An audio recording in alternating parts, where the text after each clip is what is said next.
Halo rekan-rekan mahasiswa, selamat datang di pertemuan ke-10 dalam mata kuliah Pengelolaan dan Manajemen Data. Hari ini kita akan membedah sebuah topik yang menjadi tulang punggung bagi efisiensi operasional di perusahaan-perusahaan besar, yaitu Manajemen Data Master, atau yang sering dikenal sebagai Master Data Management, MDM. Di era transformasi digital saat ini, data bukan sekadar tumpukan angka, melainkan aset strategis yang harus dikelola dengan presisi. Dalam sesi ini, kita tidak hanya akan mempelajari definisi secara teoritis, tetapi juga mendalami bagaimana implementasi nyatanya, serta relevansi MDM bagi organisasi modern. Mengapa sebuah bank, e-commerce, atau instansi pemerintah membutuhkan satu sumber kebenaran data yang tunggal? Kita akan temukan jawabannya sepanjang pembahasan ini. Pastikan fokus kalian terjaga, siapkan catatan, dan mari kita mulai perjalanan kita memahami ekosistem data yang lebih terintegrasi dan akurat.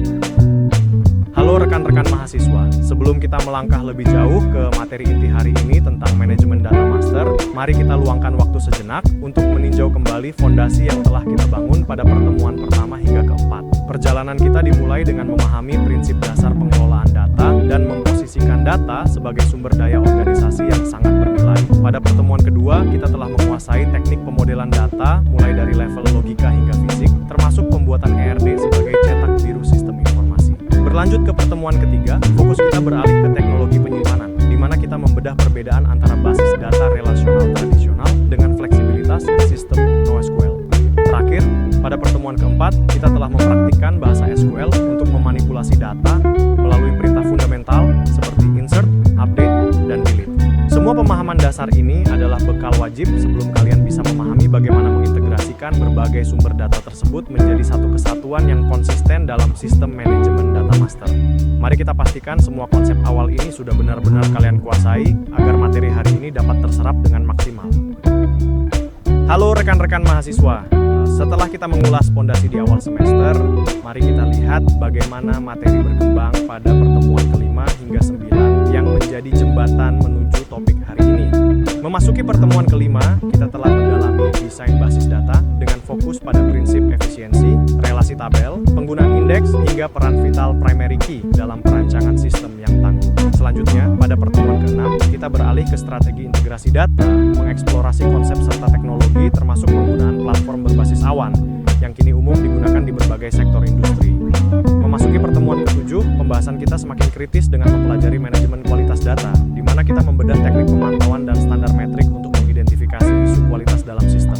Setelah melewati ujian tengah semester pada pertemuan ke-8 yang berfokus pada analisis dataset, kita menutup rangkaian ini pada pertemuan ke-9 dengan topik besar, yaitu Big Data dan Analisis Data. Kita telah mempelajari karakteristik, peralatan, serta jenis-jenis analisis yang mendasari pengambilan keputusan modern. Seluruh rangkaian materi ini sangat krusial untuk dipahami karena menjadi prasyarat utama agar kalian dapat memahami kompleksitas manajemen data master yang akan kita bedah secara mendalam sekarang. Halo rekan-rekan mahasiswa, setelah kita melewati paruh pertama semester, kini saatnya kita melihat gambaran besar perjalanan akademik kita ke depan, mulai dari pertemuan ke-10 hingga akhir semester nanti. Di fase ini, kita akan masuk ke jantung pengelolaan data yang lebih strategis. Kita akan mengawalinya dengan pembahasan mengenai manajemen data master, di mana kita akan membedah konsep golden record dan tantangan MDM. Selanjutnya, kita akan mendalami aspek krusial seperti keamanan data, manajemen siklus hidup data, hingga merancang arsitektur data enterprise yang scalable sesuai tujuan bisnis. Tidak ketinggalan, kita akan membahas data governance sebagai payung kebijakan dan privasi. Semua rangkaian materi ini dirancang secara sistematis untuk membekali kalian sebelum akhirnya ditutup dengan proyek akhir sebagai ruang refleksi dan presentasi hasil kerja kelompok. Pastikan kalian siap karena perjalanan menuju akhir semester ini akan sangat menentukan kompetensi kalian di bidang data. Masuk ke agenda utama kita hari ini, mari kita bedah apa saja yang akan kita pelajari dalam sesi manajemen data master. Pembahasan kita akan dibagi menjadi 5 poin esensial agar kalian bisa memahami materi ini secara terstruktur. Pertama, kita akan mulai dengan pendahuluan dan definisi untuk menyamakan persepsi tentang apa itu MDM. Kedua, kita akan masuk ke kerangka teori dan memahami konsep golden record sebagai satu-satunya sumber kebenaran data. Selanjutnya, kita akan melihat konteks di Indonesia melalui berbagai kasus nyata agar teori yang dipelajari menjadi lebih relevan. Bagian keempat akan fokus pada tantangan serta solusi implementasi di lapangan. Terakhir, kita akan menutup dengan melihat bagaimana relevansi MDM terhadap teknologi mutakhir seperti kecerdasan buatan, sains data, hingga blockchain. Agenda ini adalah fondasi krusial sebelum kalian melangkah ke topik manajemen data yang lebih kompleks di pertemuan mendatang. Sekarang kita masuk ke bagian inti pertama, yaitu memahami apa itu manajemen data master atau MDM. Secara sederhana, MDM adalah pendekatan sistematis untuk memastikan bahwa data inti suatu organisasi memiliki satu versi kebenaran yang konsisten, akurat, mutakhir, dan dapat dipakai bersama lintas sistem serta unit bisnis. Bayangkan sebuah organisasi besar dengan berbagai departemen. Tanpa MDM, data bisa tumpang tindih dan membingungkan. Data master sendiri meliputi entitas yang sifatnya relatif stabil dan digunakan berulang kali, seperti data pelanggan, pasien, pemasok, hingga kode referensi. Tujuan utamanya adalah membentuk satu pandangan terpercaya atau single trusted view atas seluruh data penting organisasi. Hal ini sangat krusial agar data transaksi, proses analitik, bahkan sistem kecerdasan buatan tidak saling bertabrakan karena perbedaan informasi.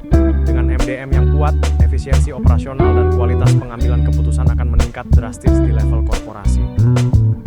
Mari kita bedah lebih dalam mengenai 4 domain utama dalam manajemen data master yang sering kita temui di dunia industri. Pertama adalah domain pelanggan, yang mencakup data profil, referensi, hingga riwayat interaksi guna memberikan layanan yang lebih personal. Kedua, ada domain produk yang fokus pada spesifikasi teknis, harga, dan siklus hidup produk untuk memastikan konsistensi informasi di semua kanal penjualan. Selanjutnya adalah domain lokasi yang memetakan aset fisik seperti kantor cabang, gudang, atau titik distribusi. Terakhir, domain pemasok sangat vital untuk memantau kinerja vendor dan efisiensi rantai pasok. Memahami domain-domain ini sangat penting bagi kalian karena di dunia kerja nanti, integrasi data antar departemen inilah yang sering menjadi tantangan terbesar.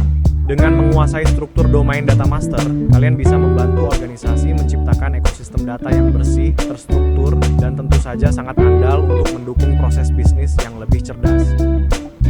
Setelah memahami apa itu data master, langkah selanjutnya adalah belajar membedakan jenis-jenis data di dalam sebuah ekosistem informasi organisasi. Hal ini sangat krusial agar kalian bisa menerapkan manajemen data pada entitas yang tepat. Pertama, data master sebagai data inti yang relatif stabil, seperti data wilayah atau identitas pelanggan. Kedua, kita memiliki data transaksi yang mencatat peristiwa bisnis harian seperti pembayaran atau pembelian barang yang volumenya sangat tinggi. Ketiga, ada data analitik yang merupakan hasil agregasi atau komputasi untuk pengambilan keputusan. Contohnya adalah dashboard KPI atau skor risiko.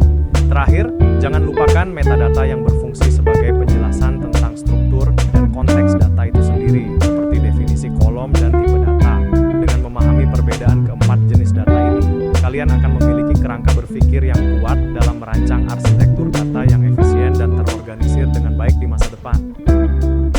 Memahami tujuan utama dari manajemen data master atau MDM akan membantu kalian melihat urgensi pengelolaan data di level korporasi secara jauh lebih strategis. Tujuan yang pertama adalah eliminasi duplikasi, di mana keberadaan data ganda seringkali menjadi sumber kebingungan operasional serta pemborosan biaya yang signifikan bagi perusahaan berskala besar. Selanjutnya, MDM berfokus pada pembentukan identitas unik serta definisi yang seragam di seluruh unit bisnis. Bayangkan jika Departemen Pemasaran dan Departemen Keuangan memiliki parameter yang berbeda mengenai apa yang dimaksud dengan pelanggan aktif. MDM hadir untuk menyatukan perspektif tersebut melalui satu kunci pengenal tunggal atau ID unik. Poin ketiga adalah peningkatan kualitas dan integrasi data, yang secara langsung akan meningkatkan kepercayaan pada hasil analitik karena data yang diolah sudah dipastikan valid. Terakhir, MDM sangat krusial bagi aspek efisiensi dan kepatuhan terhadap regulasi privasi data seperti GDPR atau UU PDP. Dengan menguasai keempat tujuan ini, kalian akan siap membantu organisasi dalam membangun fondasi data yang andal, aman, dan terpercaya untuk masa depan. Ini adalah draft narasi untuk slide konsep Golden Record. Narasi ini telah disesuaikan agar relevan dengan mahasiswa, membawa contoh kasus kesehatan di Indonesia dengan panjang sekitar 131 kata. Narasi slide, konsep Golden Record. Sekarang kita sampai pada konsep yang sangat vital dalam MDM, yaitu Golden Record. Bayangkan sebuah catatan tunggal yang dianggap paling valid setelah melalui proses panjang, pencocokan, pembersihan, dan penggabungan dari berbagai sumber. Mengapa ini penting? Mari kita ambil contoh dunia medis. Seorang pasien mungkin terdaftar di laboratorium, rekam medis rumah sakit, aplikasi seluler, hingga database BPJS Kesehatan. Tanpa MDM, sistem akan melihat mereka sebagai orang yang berbeda karena perbedaan format input data. Tugas kita adalah memastikan sistem mengenali mereka sebagai satu identitas pasien yang unik. Di Indonesia, konsep ini menjadi tulang punggung integrasi satu sehat. Identitas penduduk berbasis enik harus konsisten di seluruh layanan publik agar pelayanan menjadi efisien dan tanpa hambatan. Memahami Golden Record berarti kalian memahami cara membangun kepercayaan pada data di skala nasional. Ini adalah standar emas yang akan kalian kejar di industri nanti.